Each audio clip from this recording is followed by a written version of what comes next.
नमस्कार फ्रेंड्स, कैसे हैं आप सभी। आशा करता हूं आप अच्छे होंगे। मैं नितिन उपाध्याय स्वागत करता हूं आप सभी का आपके अपने यूट्यूब प्लेटफॉर्म निशांत ज्ञान के यूट्यूब चैनल पर। ठीक है, तो आज मैं जो है आप लोगों के सामने प्रमुख व्यक्तियों के उपनाम, प्रमुख ऐतिहासिक व्यक्तियों के उपनाम से क्वेश्चन पूछे जाते हैं, वही क्वेश्चन वही श्रृंखला लेकर के आपके सामने प्रस्तुत हुआ हूँ। कि जैसे कि राष्ट्रपिता किसे कहा जाता है, तो आप जानते होंगे महात्मा गांधी जी को कहा जाता है।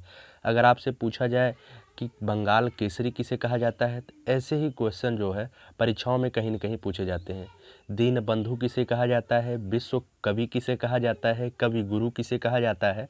इस तरीके के क्वेश्चन जो है परीक्षाओं में अधिक मात्रा में, भरपूर मात्रा में पूछे जाते हैं।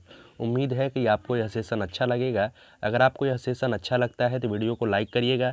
चैनल पर नए हैं, चैनल को सब्सक्राइब करके बेल आइकन को ज़रूर प्रेस कर लीजिएगा। ठीक है, शेयर करने की जिम्मेदारी आपकी है। आप अपने स्तर पर चैनल को दूसरों तक प्रसारित करें, जिससे वो लोग भी हमारे द्वारा चलाए गए अभियान का लाभ प्राप्त करें। ठीक है, तो चलिए शुरू करते हैं आज का सेशन। अधिक देरी न करते हुए शुरू करता हूं प्रमुख व्यक्तियों के उपनाम से। यहाँ से भी प्रश्न बनते हैं, मैंने टाइटल लगाया है। यहाँ से एक दो क्वेश्चन चाहे जिस भी परीक्षा की आप तैयारी कर रहे हैं, चाहे वो सुपर टेट की तैयारी कर रहे हैं, चाहे टीईटी की तैयारी कर रहे हैं, चाहे सीटेट की तैयारी कर रहे हैं, जहाँ जीएस वाला पोर्शन होता है वहाँ से ऐसे क्वेश्चन बन जाते हैं। और जब ऐसे क्वेश्चन बन जाएंगे, अगर आप पढ़े नहीं रहेंगे तो आप प्रश्न नहीं बना पाएंगे। ठीक है, तो उम्मीद करते हैं आपको पसंद आएगा। चलिए शुरू करते हैं। तो सबसे पहला क्या लिखा गया है, सीमांत गांधी किसे कहा जाता है। देखिए, जो सीमांत गांधी लिखा गया है किसे कहा जाता है, खान अब्दुल गफ्फार खां को। सीमांत गांधी के नाम से प्रसिद्ध थे खान अब्दुल गफ्फार खां। लौह पुरुष की बात की जाए, अगला है लौह पुरुष किसे कहा जाता है। तो लौह पुरुष कहा जाता है भैया वल्लभ भाई पटेल जी को। किसे कहा जाता है, वल्लभ भाई पटेल जी को लौह पुरुष कहा जाता है। ठीक है, आगे है बापू और राष्ट्रपिता किसे कहा जाता है। बापू और राष्ट्रपिता ये दोनों नाम है, किसे कहा जाता है, तो महात्मा गांधी जी को कहा जाता है। किसे कहा जाता है, महात्मा गांधी जी को। अब यहाँ से क्वेश्चन का पूछा जाएगा कि महात्मा गांधी जी को बापू किसने कहा था, तो रविंद्रनाथ टैगोर ने महात्मा गांधी जी को बापू कहा था। और उल्टे जो है महात्मा गांधी ने रविंद्रनाथ टैगोर को गुरुदेव कहना शुरू कर दिया था। ठीक है, अगर पूछा जाए महात्मा गांधी को राष्ट्रपिता कहकर किसने संबोधित किया था, तो नेताजी सुभाष चंद्र बोस ने आज़ाद हिंद फौज में, जब वो आज़ाद हिंद फौज के रेडियो का प्रसारण कर रहे थे, तो वहाँ से उन्होंने अपने संबोधन में महात्मा गांधी जी को राष्ट्रपिता के नाम से संबोधित किया था। ठीक है, अगला है वयोवृद्ध नेता के रूप में किसे जाना जाता है, तो वयोवृद्ध पुरुष किसे कहा जाता है, तो दादा भाई नौरोजी को कहा जाता है। दादा भाई नौरोजी एक भारतीय राष्ट्रीय कांग्रेस के नेता थे। ये जो है थोड़ा सा उम्र दराज थे, इसलिए इन्हें जो है वयोवृद्ध पुरुष कहा जाता था। ठीक है, अगला है सॉरी अगला है भारतीय पुनर्जागरण के जनक किसे कहा जाता है, तो भारतीय पुनर्जागरण का जनक किसे कहा जाता है, राजा राम मोहन राय के। अगर मैं बात करूं राजा राम मोहन राय के बारे में, तो राजा राम मोहन राय ने सबसे बड़ी काम इनका था सती प्रथा का अंत। इन्होंने सती प्रथा का अंत कराया था। सती प्रथा का अंत इन्होंने कब कराया था, तो 1829 ईस्वी में। ठीक है, कहीं कहीं पर 1828 दिया है, कहीं कहीं पर 1829 दिया है, कंफ्यूज मत होइएगा। अगर 28 29 दोनों आता है तो 29 आप सही करिएगा। और उस समय जो है गवर्नर जनरल कौन थे, तो उस समय गवर्नर जनरल थे लॉर्ड बेंटिंग। कौन थे, विलियम बेंटिंग थे। ठीक है, एक बार पुनः इसका रिवीजन कर लेते हैं। सीमांत गांधी किसे कहा जाता है, खान अब्दुल गफ्फार खां। लौह पुरुष वल्लभ भाई पटेल। बापू या राष्ट्रपिता महात्मा गांधी। वयोवृद्ध पुरुष दादा भाई नौरोजी। भारतीय पुनर्जागरण के जनक राजा राम मोहन राय। ठीक है, अगली स्लाइड पर चलते हैं। अगला स्लाइड है शांति पुरुष किसे कहा जाता है। भैया शांति पुरुष के रूप में किसे माना जाता है, लाल बहादुर शास्त्री को।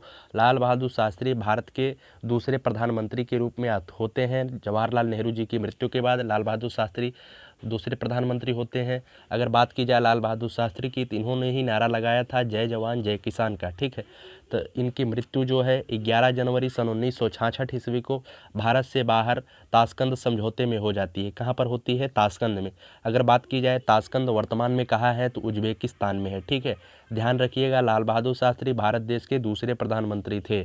ठीक, अगला है पंजाब केसरी किसे कहा जाता है। पंजाब केसरी के रूप में किसे माना जाता है, लाला लाजपत राय को। ठीक है, बंगाल केसरी के रूप में किसे जाना जाता है, आशुतोष मुखर्जी को। बिहार केसरी के रूप में किसे जाना जाता है, तो श्री कृष्ण सिंह को जाना जाता है। ठीक है, आंध्र केसरी के रूप में किसे जाना जाता है, तो टी प्रकाशम को जाना जाता है। किसे जाना जाता है, टी प्रकाशम को। ठीक है, एक बार हम इसे रिवाइज कर लेते हैं। शांति पुरुष लाल बहादुर शास्त्री, पंजाब केसरी लाला लाजपत राय, बंगाल केसरी आशुतोष मुखर्जी, बिहार केसरी श्री कृष्ण सिंह, आंध्र केसरी टी प्रकाशम। ठीक है, अगले स्लाइड पर चलते हैं। अगला स्लाइड है शेर कश्मीर किसे कहा जाता है। शेर कश्मीर किसे कहा जाता है, तो शेख अब्दुल्लाह को शेर कश्मीर कहा जाता है। किसे कहा जाता है, शेख अब्दुल्लाह को। बंग बंधु किसे कहा जाता है, शेख मुजीबुर रहमान को बंग बंधु कहा जाता है। ठीक है, इसे ध्यान रखिएगा, अच्छे से रिवाइज करिएगा जरूर, यहाँ से क्वेश्चन पक्का पूछे जाएंगे 1-2 नंबर के। अगला है देश बंधु किसे कहा जाता है, तो देश बंधु कहा जाता है भैया चित्तरंजन दास को। किसे कहा जाता है, चित्तरंजन दास को। अगला है लोकमान्य तिलक किसे कहा जाता है, लोकमान्य तिलक किसे कहा जाता है, तो बाल गंगाधर तिलक को लोकमान्य कहा जाता है। दीन बंधु किसे कहा जाता है, दीन बंधु कहा जाता है CF एंड्रूज को। ध्यान रखिएगा इसे, देश बंधु कहा जाएगा चित्तरंजन दास को और दीन बंधु कहा जाएगा CF एंड्रूज को। यहाँ पर कंफ्यूज मत होइएगा, एक बार इसका रिवीजन कर लेते हैं। शेर कश्मीर शेख अब्दुल्लाह बंगबंधु, शेख मुजीबुर रहमान देशबंधु, चित्तरंजन दास लोकमान्य, बाल गंगाधर तिलक दीन बंधु, CF एंड्रूज। अगली स्लाइड पर चलते हैं। अगला स्लाइड है जननायक किसे कहा जाता है, तो जननायक के रूप में जाना जाता है कर्पूरी ठाकुर को। किसे, कर्पूरी ठाकुर को। लोकनायक के रूप में किसे जाना जाता है, तो जयप्रकाश नारायण जी को। जयप्रकाश नारायण जी को लोकनायक के रूप में जाना जाता है। राजर्षि किसे कहा जाता है, तो राजर्षि जो है पुरुषोत्तम दास टंडन को जाना जाता है। उत्तर प्रदेश का पहला मुक्त विश्वविद्यालय कौन है, तो राजर्षि पुरुषोत्तम दास टंडन मुक्त विश्वविद्यालय कहाँ पर स्थित है, तो प्रयागराज में स्थित है। ठीक है, युवा तुर्क किसे कहा जाता है, तो युवा तुर्क जो है श्री चंद्रशेखर को कहा जाता है। किसे कहा जाता है, श्री चंद्रशेखर को। अगर मैं बात करूं श्री चंद्रशेखर के बारे में, तो यह भारत देश के प्रधानमंत्री रह चुके हैं। भले ही कम दिन के प्रधानमंत्री हों, लेकिन 6-7 महीने इनकी कार्यकाल रहा है, लेकिन भारत देश के प्रधानमंत्री के रूप में इन्हें जाना जाता है। श्री चंद्रशेखर सिंह को बलिया के बाबू साहेब के नाम से भी जाना जाता है। ये बलिया से थे, ये छात्र नेता के रूप में उभरे थे और अंत में जाकर के भारत देश के प्रधानमंत्री का पद प्राप्त करते हैं। बहुत ही बहुमुखी प्रतिभा के धनी आदमी थे। ठीक है, युवा तुर्क के रूप में किसे जाना जाता है, श्री चंद्रशेखर को जाना जाता है। नाइटिंगेल ऑफ इंडिया किसे कहा जाता है, तो Nightingale of India Sarojini Naidu को कहा जाता है।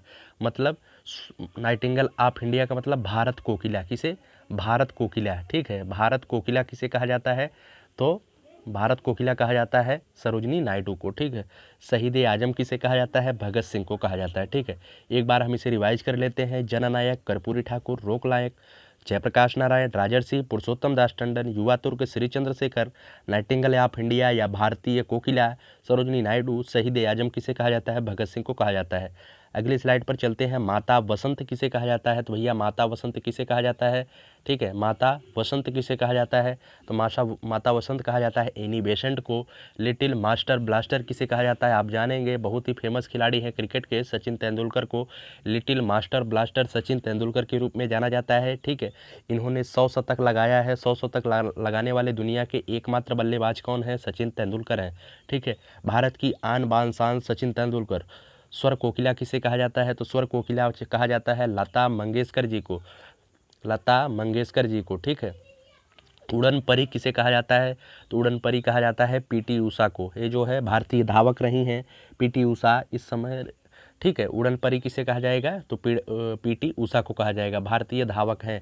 विश्व कवि, कवि गुरु या गुरुदेव, विश्व कवि या कवि गुरु या गुरुदेव किसे कहा जाता है, तो रविंद्रनाथ टैगोर जी को कहा जाता है। ठीक है, रविंद्रनाथ टैगोर जी को विश्व कवि, कवि गुरु या गुरुदेव कहा जाता है। एक बार हम इसे रिवाइज कर लेते हैं। माता वसंत एनी बेसेंट को, little master blaster Sachin Tendulkar, स्वर कोकिला लता मंगेशकर, उड़न परी PT उषा, विश्व कवि गुरुदेव, कवि गुरु किसे कहा जाएगा, रविंद्रनाथ टैगोर को। अगली स्लाइड पर चलते हैं। बिहार विभूति किसे कहा जाता है, बिहार विभूति किसे कहा जाता है, तो डॉक्टर अनुग्रह नारायण सिंह को बिहार विभूति कहा जाता है। ठीक है, अगला है भारत का नेपोलियन किसे कहा जाता है। क्वेश्चन इंपॉर्टेंट लगा के याद रखिएगा, आया है। समुद्रगुप्त को कहा जाता है। भारत का शेक्सपियर किसे कहा जाता है, तो कालिदास को कहा जाता है। ऐसे भी क्वेश्चन आए हैं परीक्षाओं में। भारत का शेक्सपियर किसे कहा जाता है, कालिदास को। भारतीय मैकियावेली किसे कहा जाता है, भारतीय मैकियावेली कहा जाता है भैया चाणक्य को। किसे कहा जाता है, चाणक्य को कहा जाता है। अगला है भारतीय फिल्मों के पितामह के रूप में किसे जाना जाता है? तो भारतीय फिल्मों के पितामह के रूप में ढूंढीराज गोविंद फाल्के को जाना जाता है। किसे जाना जाता है? ढूंढीराज गोविंद फाल्के को जाना जाता है। एक बार हम इसे रिवाइज कर लेते हैं। बिहार विभूति डॉक्टर अनुग्रह नारायण सिंह, भारत का नेपोलियन समुद्रगुप्त, भारत का शेक्सपियर कालिदास, भारतीय मैकियावेली चाणक्य, भारतीय फिल्मों के पितामह ढूंढीराज गोविंद फाल्के। अगले स्लाइड पर चलते हैं। हरियाणा हरिकेन किसे बोला जाता है? भैया हरियाणा हरिकेन बोला जाता है कपिल देव को। वही कपिल देव जिन्होंने 1983 के वर्ल्ड कप में, क्रिकेट के वर्ल्ड कप में भारत को पहली बार विश्व विजेता बनाया था। ठीक है, तो कपिल देव उस समय भारतीय क्रिकेट टीम के कप्तान थे। अगला है लिटिल मास्टर किसे कहा जाता है? लिटिल मास्टर किसे कहा जाता है? तो सुनील गावस्कर जी को कहा जाता है। किसे कहा जाता है? सुनील गावस्कर जी को लिटिल मास्टर कहा जाता है। नेताजी किसे कहा जाता है? सुभाष चंद्र बोस जी को नेताजी बोला जाता था। अगला है ताऊ किसे कहा जाता था? ताऊ जो है चौधरी देवीलाल को कहा जाता था। किसे कहा जाता था? चौधरी देवीलाल को। महामना किसे कहा जाता है? पंडित मदन मोहन मालवीय को। ठीक है, हॉकी के जादूगर के रूप में किसे जाना जाता है? तो मेजर ध्यानचंद को जाना जाता है। एक बार हम इसे रिवाइज कर लेते हैं। हरियाणा हरिकेन के रूप में कपिल देव को जाना जाता है, लिटिल मास्टर सुनील गावस्कर, नेताजी सुभाष चंद्र बोस, ताऊ चौधरी देवीलाल, महामना पंडित मदन मोहन मालवीय, हॉकी के जादूगर मेजर ध्यानचंद। ठीक है, अगली स्लाइड पर चलते हैं। मिस्टर क्लीन किसे कहा जाता है? क्या है मिस्टर क्लीन किसे कहा जाता है? तो भैया राजीव गांधी को मिस्टर क्लीन कहा जाता है। ठीक है, जंबो किसे कहा जाता है? अनिल कुंबले को जंबू कहा जाता है, जंबो। ठीक है, अनिल कुंबले भारत के बहुत ही शानदार लेग स्पिनर थे, भारतीय क्रिकेट टीम के, वर्तमान में संन्यास ले चुके हैं। ठीक है, ये जंबो के नाम से प्रसिद्ध थे। महात्मा गांधी के 5वें पुत्र के रूप में किसे जाना जाता है? तो जमनालाल बजाज को महात्मा गांधी के 5वें पुत्र के रूप में जाना जाता है। तो मैं बात करूं महात्मा गांधी के कितने पुत्र थे? तो महात्मा गांधी के 4 पुत्र थे और 5वें पुत्र के रूप में जमनालाल बजाज को जाना जाता था। अगला है ब्लैक गांधी के रूप में किसे जाना जाता है? तो ब्लैक गांधी के रूप में जाना जाता है मार्टिन लूथर किंग को। ठीक है, विरोधाभास का मिश्रण किसे जाना जाता है? तो मोहम्मद बिन तुगलक को विरोधाभास का मिश्रण जाना जाता है। ठीक है, एक बार हम इसे रिवाइज कर लेते हैं। Mr Clean Rajiv Gandhi, Jumbo Anil Kumble, Mahatma Gandhi के 5वें पुत्र Jamnalal Bajaj, black Gandhi, Martin Luther King, विरोधाभास का मिश्रण मोहम्मद बिन तुगलक। अगली स्लाइड पर चलते हैं भैया। कायदे आजम किसे कहा जाता है? कायदे आजम कहा जाता है मोहम्मद अली जिन्ना को।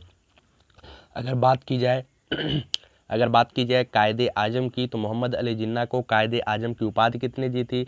तो महात्मा गांधी जी ने कायदे आजम की उपाधि दी थी मोहम्मद अली जिन्ना को। ठीक है, तो पाकिस्तान जब बना था 1947 में भारत से अलग होकर के, तो उसके प्रथम गवर्नर जनरल कौन थे? तो मोहम्मद अली जिन्ना थे। ठीक है, हाल पूरा कहा जाए तो पाकिस्तान के संस्थापक ही मोहम्मद अली जिन्ना थे। अगला है मैडम क्वीन किसे कहा जाता है? तो महारानी एलिजाबेथ सेकंड को क्या कहा जाता है? मैडम क्वीन कहा जाता था। ठीक है, अगला है लौह महिला किसे कहा जाता है? लौह महिला के रूप में किसे जाना जाता है? भारत की लौह महिला श्रीमती इंदिरा गांधी को जाना जाता है। ठीक है, तो मैं अगर बात करूं लौह पुरुष के बारे में, तो मैंने पहले ही बताया सरदार वल्लभ भाई पटेल को, क्योंकि उन्होंने देसी रियासतों का मिश्रण भारत देश में कराया था। ठीक है, जितनी देसी रियासतें थी उस समय उसका अच्छे से विलय जो है इंडिया में कराया था। अगर बात की जाए लौह महिला के रूप में, तो 1971 को भारत पाकिस्तान की लड़ाई में महत्वपूर्ण भूमिका निभाई थी श्रीमती इंदिरा गांधी जी। उस समय जो है श्रीमती इंदिरा गांधी जी भारत की प्रधानमंत्री थी, इसलिए इन्हें लौह महिला के रूप में जाना जाता है। अगला है चाचा के रूप में किसे जाना जाता है? तो चाचा जो है पंडित जवाहरलाल नेहरू का उपनाम है। किसका नाम है? पंडित जवाहरलाल नेहरू का उपनाम है। ठीक है, एक बार हम इसे रिवाइज कर लेते हैं। कायदे आजम मोहम्मद अली जिन्ना को कहा जाता है, मैडम क्वीन महारानी एलिजाबेथ सेकंड को कहा जाता है, लौह महिला के रूप में श्रीमती इंदिरा गांधी, भारत देश की तृतीय प्रधानमंत्री और पहली महिला प्रधानमंत्री कौन थी? श्रीमती इंदिरा गांधी थी। चाचा किसे कहा जाता है? तो पंडित जवाहरलाल नेहरू को। पंडित जवाहरलाल नेहरू भारत देश के प्रथम प्रधानमंत्री थे। ठीक है, तो उम्मीद है कि आपको यह सेशन अच्छा लगा होगा। यही था प्रमुख व्यक्तियों के उपनाम, यहाँ से भी क्वेश्चन पूछे जाते हैं। अगर आपको मेरा वीडियो सीरीज अच्छा लगता है तो मैं आपसे हाथ जोड़कर करबद्ध निवेदन करता हूँ, हमारे चैनल को सब्सक्राइब करिए और इसी तरीके का वीडियो पाने के लिए प्रेस बेल आइकन करिए, बेल आइकन को जरूर प्रेस करिएगा। ठीक है, बहुत बहुत धन्यवाद हमें सपोर्ट करने के लिए। इसी तरीके से आप सपोर्ट करते रहिए। जय हिंद, जय भारत।